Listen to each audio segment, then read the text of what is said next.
దైవాలగూడలోని 6గురి హత్య కేసులో Shabad police station ఎదురుగా రహదారిపై బాలిక బంధువులు ఆందోళన చేస్తున్నారు. మరింత సమాచారం మా ప్రతినిధి సూరిబాబు ప్రత్యక్ష ప్రసారం ద్వారా అందిస్తారు.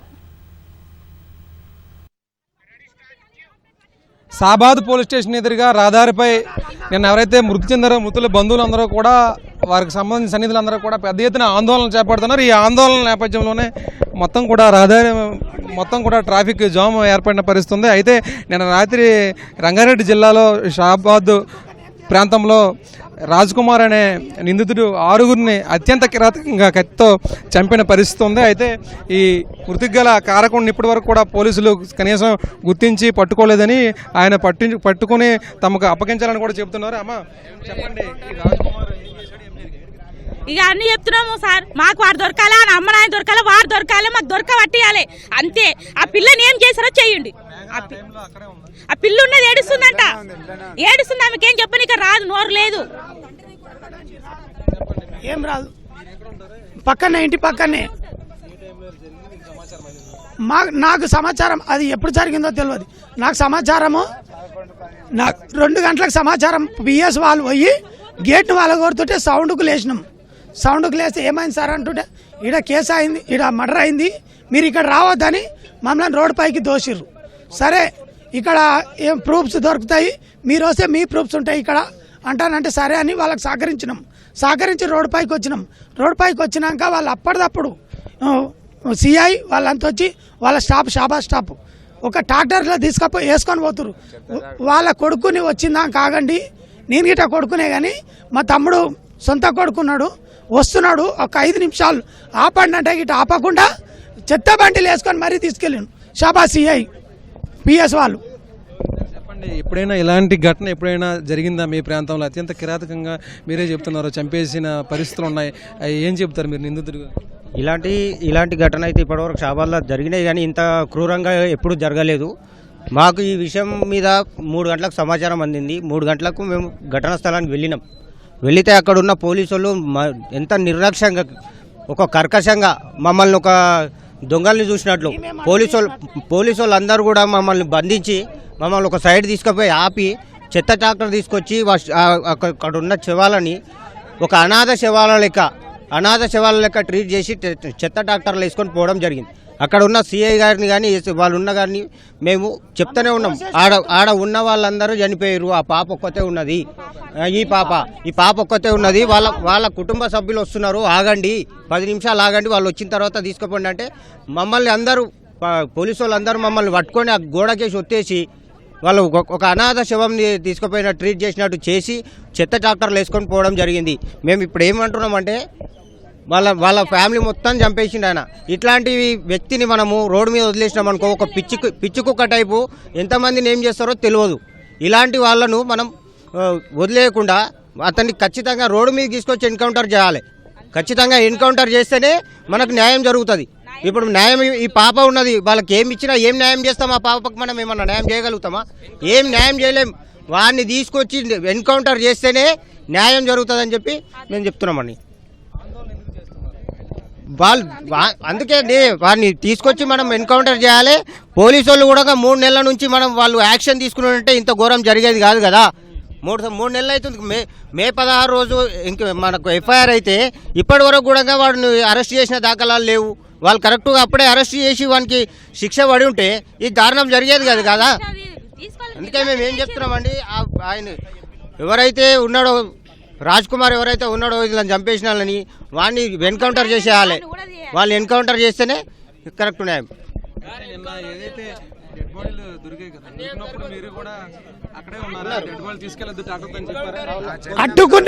అడ్డుకుంటే మమ్మల్ని ఒక నేరస్తుని గిట్ట తీసుకుపోయి గోడ కనిపిస్తారు చూడు, అలాగ పోలీసు వాళ్ళు నన్ను తీసుకుపోయి ఒక పాత్రం గోడ కనగబట్టి మరీ ట్రాక్టర్ను తీసుకొచ్చి వేసుకొని పోతున్నారు. నన్ను తీసుకుపోయి గోడ కనగబట్టేసి 4 పిఎస్ పోలీసు వాళ్ళు వచ్చి వేసుకపోయారు. అప్పటిదప్పుడు 5 నిమిషాలలోనే, ఎక్కువ టైం గిట్ ఇవ్వలే.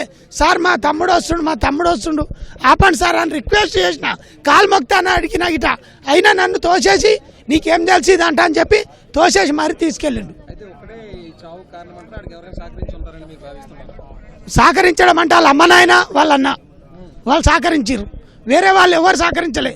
ఫస్ట్ వాళ్ళకి డీటెయిల్స్ గిట్ట వాళ్ళే తెలుసు, పిఎస్ గిట్ట వాళ్ళే వచ్చి వాళ్ళే కంప్లైంట్ ఇచ్చారు. తల్లిదండ్రి వాళ్ళ అన్న మొత్తం 4 మెంబర్స్ వాళ్ళు సహకరించి వీళ్ళు ఈ పని చేశారు. మీరు చెప్పండి, మీ ప్రాంతంలో ఎప్పుడైనా ఇలాంటి ఘటనలు జరిగాయి? ఇలాంటి సంఘటన మా దగ్గర ఇంతకు ఇలాంటి ఎప్పుడు జరగదు మా ఏరియాలో. ఫస్ట్ టైం జరుగుతుంది ఇలా. వీరికి మ్యాక్సిమంగా ఉరిశిక్ష పడాలని కోరుకుంటాం అందరినీ, అంతే. ఇంకోటి పోలీసుల నిర్లక్ష్యం చాలా ఉంది ఇక్కడ, అంతే. మా మీద క్వశ్చన్ చేస్తారు, మీరు ఎంతమందికి డబ్బులు ఇచ్చారు, మేము ఇసోటి సెటిల్మెంట్లు ఏంగా వాళ్ళు లంచం పోసి వాడు చెప్పిండు ఆల్రెడీ. ఏ పోలీసు వాళ్ళకు పైసలు వాడు తెంగితే నాకే సహకరిస్తారు అని డైరెక్ట్ వాడు మా పేస్ మీద చెప్పిండు.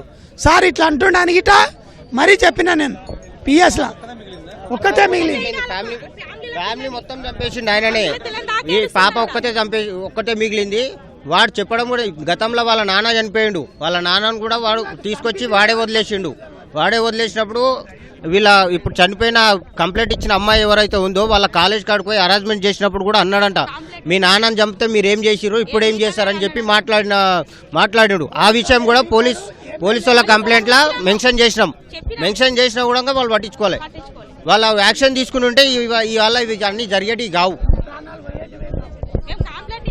ఇది మొత్తానికి రహదారి మొత్తం కూడా ఎవరైతే నిన్న మృతి చెందారో ఈ మృతికి సంబంధించి వాళ్ళ దగ్గర సమీప బంధువులు కావచ్చు, సమీప నివాసంలో ఉంటున్న వాళ్ళందరూ కూడా ఇక్కడికి చేరుకొని ఆందోళన చేపడుతున్నారు. ఎవరైతే నిందితుడు రాజ్ కుమార్ ఉంటాడో ఆయన్ని ఎట్టి పరిస్థితుల్లోనూ కూడా పోలీసులు పట్టుకుని తమ అప్పగించాలని, లేకపోతే చట్ట ప్రకారం కూడా శిక్షించాలని, లేదంటే ఒక పిచ్చివాళ్ళ మాదిరిగా ఒక సైకోలా ప్రవర్తించి ఎంతమందిని చంపుతాడో ఇంకా తెలియదని కూడా వీళ్ళందరూ ఆరోపిస్తున్నారు. అయితే ఈ తమ పరిసర ప్రాంతాల్లో ఎప్పుడూ కూడా ఇలాంటి ఘోరమైనటువంటి సంఘటన జరగలేదని, ముగ్గురిని అతి కిరాతకంగా ఇక్కడ ఈ ప్రాంతంలో అర్ధరాత్రి సమీపంలో చంపిన పరిస్థితి ఉందని కూడా ఇక్కడ ఎవరైతే స్థానికులు ఉంటారో వాళ్ళందరూ చెప్తున్నారు. అయితే వాళ్ళ నానమ్మ అమ్మతో పాటు వాళ్ళ అక్కని కూడా,